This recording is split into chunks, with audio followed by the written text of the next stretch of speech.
Bonjour à tous, aujourd'hui on vous explique les 5 choses à connaître impérativement avant d'acheter un Storban.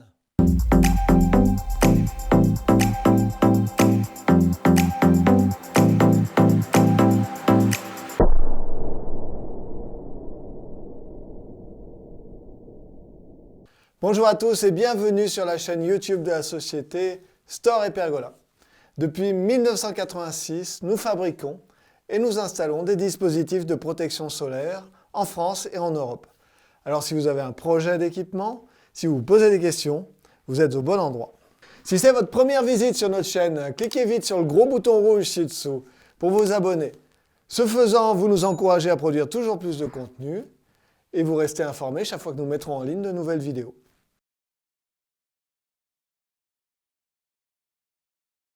Un Storban est un investissement important. Le prix peut vite grimper en fonction des dimensions, des options, du type d'armature.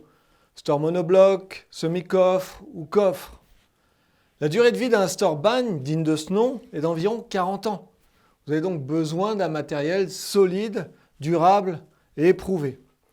Ainsi, mieux vaut ne pas se tromper au moment de choisir, où l'expérience risque de vous coûter très cher.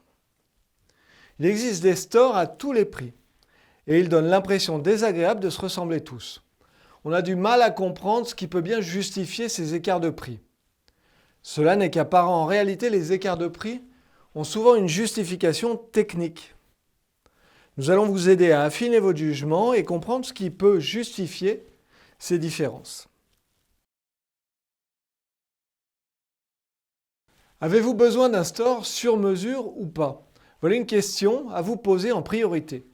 Il y a deux aspects à considérer. Tout d'abord, l'ombre portée. Regardez cette image. La fonction première d'un Storban est de donner de l'ombre et par voie de conséquence de se protéger de la chaleur. La taille du Storban est un critère très important. Plus il sera grand et plus vous aurez d'ombre. Pensez notamment à l'incidence des rayons du soleil. Un store de 12 mètres carrés ne donnera pas 12 mètres carrés d'ombre, plutôt 8 mètres carrés. Sur cette image, observez l'incroyable différence de taille entre l'ombre portée au sol et la taille du store lui-même. L'ombre est beaucoup plus petite que le store. En conclusion, voyez large. Vous apprécierez mieux l'ombre portée sur votre terrasse. Regardez cette nouvelle image. Un Storban est un élément d'embellissement de la façade. Il doit idéalement s'intégrer parfaitement et harmonieusement avec la façade ou le balcon. Observez sur cette photo comment la taille du store n'est pas adaptée, ni à la façade, ni à la taille de la baie. Il est beaucoup trop petit et semble ridicule sur cette façade magnifique. Ainsi, le Storban doit donc être ajusté aux dimensions de l'espace destiné à l'accueillir. Celles-ci seront rarement compatibles avec les mesures standards proposées. En effet, si votre terrasse fait 4 mètres, le store devrait faire 3,80 m à cause des nécessaires espacements à prévoir de chaque côté pour accéder au mécanisme. Le store que vous convoitez existe-t-il entre 1,80 m ? Si ce n'est pas le cas, envisagez plutôt de vous tourner vers un Storban sur mesure qui peut être fabriqué à votre demande au centimètre près. Partez de l'espace à couvrir et à protéger. La terrasse. Idéalement, le store devrait couvrir l'intégralité de la terrasse, ni plus ni moins. Voilà les questions à poser aux vendeurs. Est-il possible de choisir la largeur du store? Est-il possible de choisir son avancée? Si vous habitez dans une copropriété, le choix de la couleur de votre store est probablement imposé. Renseignez-vous auprès du syndic. Cela signifie que vous devrez, selon toute vraisemblance, vous orienter vers un store fabriqué et configuré sur mesure. Sachez que vous ne trouverez vraisemblablement pas de solution à votre problème en grande surface, car ces magasins proposent la plupart du temps des solutions plus standardisées. Certains de nos clients choisissent une solution intermédiaire. Ils achètent leur Storban en grande surface de bricolage et remplacent immédiatement la toile en conformité avec les exigences de la copropriété. C'est une solution à la fois économique et qui vous met à l'abri des foudres du syndic. À vous de voir. Le choix des couleurs, il est bon de le rappeler, la toile est l'élément le plus visible de votre store. C'est surtout elle qui se voit quand on regarde la façade du bâtiment ou de la maison. Même si le choix du coloris vous appartient, privilégiez un fabricant qui vous donne un choix de toile conséquent, au moins une centaine de coloris. des unis, des rayures classiques, des rayures fantasy, etc. Une toile de store doit impérativement être 100% acrylique. Le polyester n'est pas une option. Soyez vigilants, beaucoup de stores produits en Asie du Sud-Est sont équipés de toiles en polyester. Elles sont fragiles et seront à remplacer tous les 2 ans en moyenne. Par ailleurs, il est impératif que la toile de votre store soit fabriquée à partir d'un fil acrylique teinté masse. Cela signifie que le fil lui-même est de couleur. Ce n'est pas une toile imprimée ou teintée. Le fil est de couleur, il est ensuite simplement tissé. Ainsi, les couleurs sont beaucoup plus durables. Les stores en provenance d'Asie du Sud-Est sont souvent proposés avec des toiles imprimées. Privilégiez une toile acrylique de marque européenne, Dixon, Sattler, Giovanardi, Latim, Ferrari, Saoleda sont des marques réputées. Le poids de la toile au mètre carré s'appelle le grammage. Il devrait idéalement être de 300 grammes au mètre carré, plus ou moins 5%, c'est le standard. Les toiles de store proposées en première monte sont rarement plus épaisses. Si c'est le cas, profitez-en. Elles devraient a priori être plus efficaces thermiquement. Les questions à poser aux vendeurs. Quel est le choix offert pour les coloris? Idéalement plus d'une centaine. Quel est le fabricant de la toile?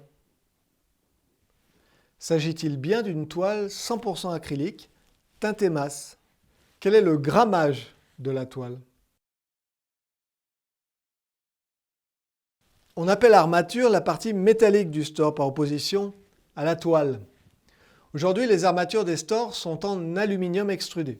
Attention, il existe 2 catégories d'aluminium. L'aluminium est quasiment recyclable à l'infini sans perdre ses qualités, mais à une condition, ne pas fondre dans un même bain des alliages de compositions différentes. L'aluminium peut être produit de plusieurs manières. Soit à partir de la bauxite, le minerai d'aluminium dont on extrait l'alumine, on parle alors d'aluminium première fusion. Soit à partir de résidus de fabrication et de produits d'aluminium en fin de vie, par exemple des canettes, du papier d'aluminium, des assiettes et des moules à tarte, des cadres de fenêtres, etc., qui sont refondus et servent à fabriquer d'autres produits en aluminium. Dans ce cas, on parlera d'aluminium deuxième fusion. Un store léger est un store fragile. Les efforts engendrés par le vent vont provoquer un vieillissement accéléré de l'armature. Celle-ci va se tordre, prendre du jeu et casser prématurément. Voilà les questions à poser aux vendeurs.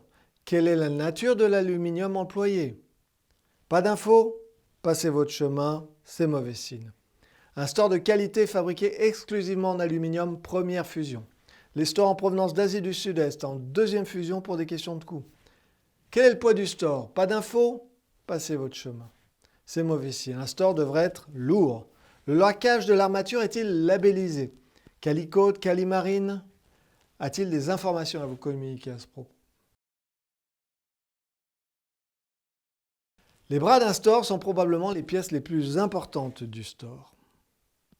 La longévité du store dépend essentiellement de cet élément précis. Voici les facteurs qui influent sur la qualité des bras. La qualité de l'aluminium tout d'abord, employé pour les pièces de fonderie, les griffes, les embouts, les supports. La qualité de l'aluminium employé d'autre part pour les pièces filées, les longueurs des bras. Quel est le nombre des ressorts? A priori, plus il y en a, mieux c'est. Le nombre de câbles, plus il y en a, mieux c'est là aussi. Une chaîne est a priori un meilleur choix car plus solide. On a déjà vu des câbles cassés, jamais de chaîne. La section des bras, plus c'est gros, mieux c'est. Un bras de store doit pousser ni trop peu. Pas assez tendu, la toile poche, c'est moche et il y a un risque de formation de poche d'eau en cas de pluie. Trop tendu, la toile va souffrir et s'user prématurément. Posez toutes ces questions au vendeur. S'il répond, c'est bon signe. S'il ne sait pas ou n'a pas les renseignements, passez votre chemin. La durée de la garantie. Un storeban de qualité est proposé avec une garantie d'au moins 10 ans. Cette garantie couvre l'armature et la toile. Si votre storeban est motorisé, le moteur lui-même devrait être garanti 5 ans. Voici les normes en matière de durée de garantie. Par ailleurs, l'existence et la disponibilité des pièces détachées devraient être assurées dans le temps. Les fabricants européens réputés assurent une disponibilité suivie et rigoureuse des pièces détachées. Matest, Coublanc, Franciaflex, Iazza, Stobach, Schenker, Mijavilla, etc. En revanche, si vous achetez votre storeban en grande surface Il est très important d'obtenir une assurance sur la disponibilité des pièces détachées dans le temps. L'expérience nous montre qu'elle n'est pas le plus souvent assurée. Même chose pour la toile, le jour où vous souhaiterez la remplacer. Il est la plupart du temps impossible de se procurer des pièces détachées. Cela signifie tout simplement que votre Storban, irréparable, doit être jeté à la poubelle et purement et simplement remplacé. Sans commentaire. Les questions à poser aux vendeurs. Demandez par curiosité la durée de la garantie de la toile elle-même. Pas de garantie? Est-ce la même durée que celle du store? Quelle est la durée de la garantie? Elle devrait être au moins de 10 ans. À quoi s'applique-t-elle? À l'armature, à la toile, aux deux? Le cas échéant, quelle est la durée de la garantie du moteur si c'est un Storban électrique? Quelle est la disponibilité des pièces détachées? En conclusion, un store est un investissement. Il n'est pas rare de voir des stores qui tiennent pendant plusieurs décennies, en 30 et 40 ans. Même si le prix est important, il ne peut être le seul élément d'appréciation dans cette perspective à long terme. Prenez votre temps au moment de choisir, questionnez, comparez et décidez. Nous espérons de tout cœur vous avoir été utile et vous avoir aidé à y voir plus clair. Merci pour votre attention et à bientôt.